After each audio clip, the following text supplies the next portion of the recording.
Welcome to the Daily Chronological Bible. Today is January the 18th.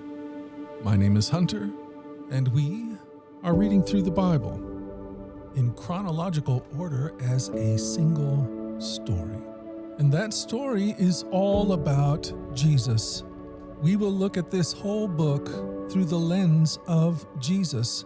It is a revelation of Him, and He has revealed to us the heart of the Father. He has invited us all to participate with Him in the life that He shares with the Father and the Spirit. Today, day number 18, we are in the book of Genesis, chapter 47, verses 28 through 31, through chapter 50. We are reading through the New Living Translation. This is the word of the Lord. Genesis 45. Genesis 47, verses 28 through 31. As the time of his death drew near, Jacob called for his son Joseph and said to him, "Please do me this favor. Put your hand under my thigh and swear that you will treat me with unfailing love by honoring this last request. Do not bury me in Egypt. When I die, please take my body out of Egypt and bury me with my ancestors." So Joseph promised, "I will do as you ask." "Swear that you will do it," Jacob insisted. So Joseph gave his oath, and Jacob bowed humbly at the head of his bed. Genesis 48. One day not long after this, word came to Joseph, "Your father is failing rapidly." So Joseph went to visit his father, and he took with him his two sons, Manasseh and Ephraim. When Joseph arrived, Jacob was told, "Your son Joseph has come to see you." So Jacob gathered his strength and sat up in his bed. Jacob said to Joseph, "God Almighty appeared to me at Luz in the land of Canaan and blessed me. He said to me, 'I will make you fruitful, and I will multiply your descendants. I will make you a multitude of nations, and I will give you this land of Canaan to your descendants after you as an everlasting possession.' Now I am claiming as my own sons these two boys of yours, Ephraim and Manasseh, who were born here in the land of Egypt before I arrived. They will be my sons, just as Reuben and Simeon are. But any children born to you in the future will be your own, and they will inherit land within the territories of their brother Ephraim and Manasseh. Long ago, as I was returning from Padan Aram, Rachel died in the land of Canaan. We were still on the way, some distance from Ephrath, that is Bethlehem. So with great sorrow I buried her beside the road to Ephrath." Then Jacob looked over at the two boys. "Are these your sons?" he asked. "Yes," Joseph told him. "These are the sons God has given me here in Egypt." And Jacob said, "Bring them closer to me so I can bless them." Jacob was half blind because of his age and could hardly see. So Joseph brought the boys close to him, and Jacob kissed and embraced them. Then Jacob said to Joseph, "I never thought I would see your face again, but now God has let me see your children too." Joseph moved the boys, who were at their grandfather's knees, and he bowed with his face to the ground. Then he positioned the boys in front of Jacob. With his right hand he directed Ephraim toward Jacob's left hand, and with his left hand he put Manasseh at Jacob's right hand. But Jacob crossed his arms as he reached out to lay his hands on the boys' heads. He put his right hand on the head of Ephraim, though he was the younger boy, and he put his left hand on the head of Manasseh, though he was the firstborn.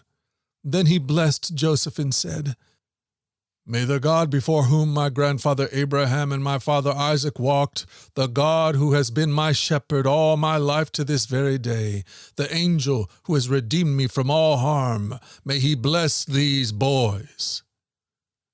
May they preserve my name and the names of Abraham and Isaac, and may their descendants multiply greatly throughout the earth." But Joseph was upset when he saw that his father placed his right hand on Ephraim's head. So Joseph lifted it to move it from Ephraim's head to Manasseh's head. "No, my father," he said. "This one is the firstborn. Put your right hand on his head." But his father refused. "I know, my son, I know," he replied. Manasseh will also become a great people, but his younger brother will become even greater, and his descendants will become a multitude of nations. So Jacob blessed the boys that day with this blessing. The people of Israel will use your names when they give a blessing. They will say, "May God make you as prosperous as Ephraim and Manasseh." In this way Jacob put Ephraim ahead of Manasseh. Then Jacob said to Joseph, "Look, I am about to die, but God will be with you and will take you back to Canaan, the land of your ancestors. And beyond what I have given your brothers, I am giving you an extra portion of the land that I took from the Amorites with my sword and bow."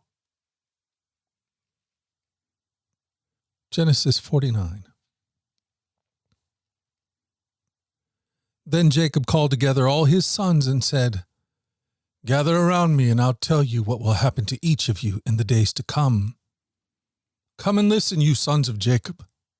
Listen to Israel your father. Reuben, you are my firstborn, my strength, the child of my vigorous youth. You are first in rank and first in power. But you are as unruly as a flood, and you will be first no longer. For you went to bed with my wife, you defiled my marriage couch. Simeon and Levi are two of a kind. Their weapons are instruments of violence. May I never join in their meetings. May I never be a party to their plans. For in their anger they murdered men, and they crippled oxen just for sport. A curse on their anger, for it is fierce. A curse on their wrath, for it is cruel. I will scatter them among the descendants of Jacob. I will disperse them throughout Israel. Judah, your brothers will praise you. You will grasp your enemies by the neck, and all your relatives will bow before you. Judah, my son, is a young lion that has finished eating its prey. Like a lion he crouches and lies down. Like a lioness who dares to rouse him. The scepter will not depart from Judah, nor the ruler's staff from his descendants, until the coming of the one to whom it belongs, the one whom all nations will honor.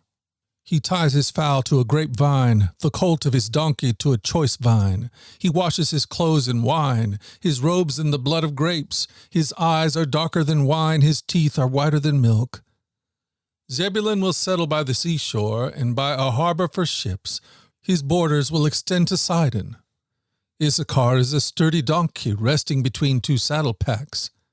When he sees how good the countryside is and how pleasant the land, he will bend his shoulder to the load and submit himself to hard labor. Dan will govern his people like any other tribe in Israel. Dan will be a snake beside the road, a poisonous viper along the path that bites the horse's hooves, so its rider is thrown off. I trust in you for salvation, O Lord. Gad will be attacked by marauding bands, but he will attack them when they retreat. Asher will dine on rich foods and produce food fit for kings. Naphtali is a doe set free that bears beautiful fawns. Joseph is a foal of a wild donkey, the foal of a wild donkey at spring, one of the wild donkeys on the ridge. Archers attack him savagely. They shoot at him and harassed him.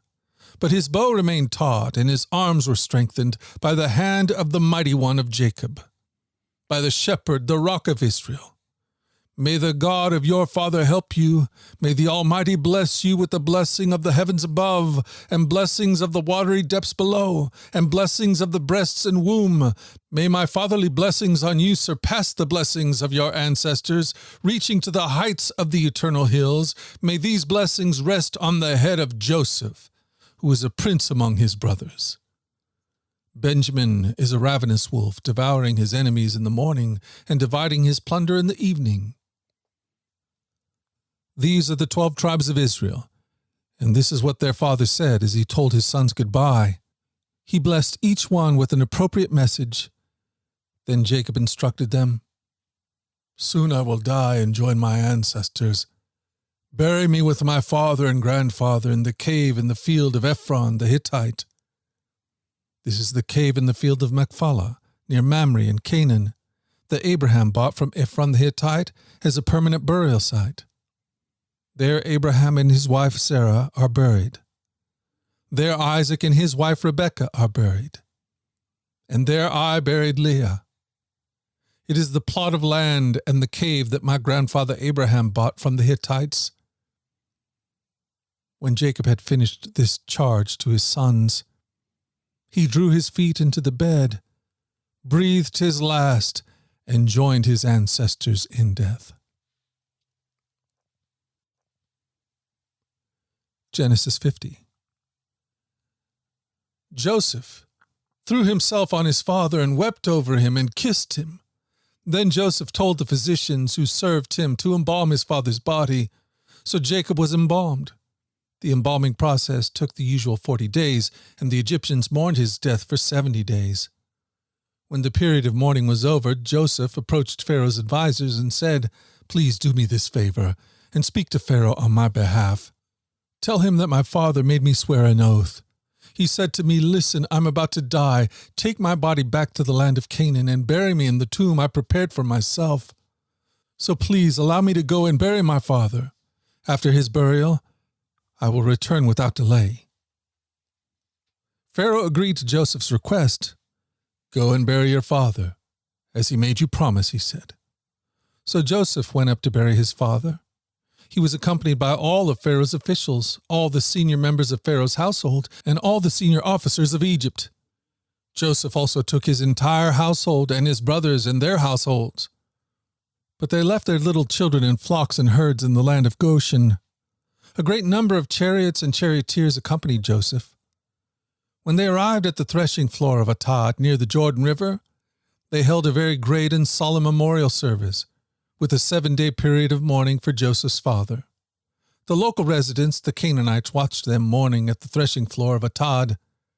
Then they renamed the place, which is near the Jordan, Abel Mizraim, for they said, "This is a place of deep mourning for these Egyptians." So Jacob's sons did as he commanded them. They carried his body to the land of Canaan and buried him in the cave in the field of Machpelah near Mamre. This is the cave that Abraham had bought as a permanent burial site from Ephron the Hittite.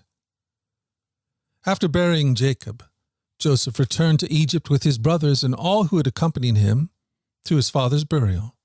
But now that their father was dead, Joseph's brothers became fearful. "Now Joseph will show us anger and pay us back for all the wrong we did to him," they said. So they sent this message to Joseph. "Before your father died, he instructed us to say to you, 'Please forgive your brothers for the great wrong they did to you, for their sin in treating you so cruelly. So we, the servants of the God of your father, beg you to forgive our sin.'"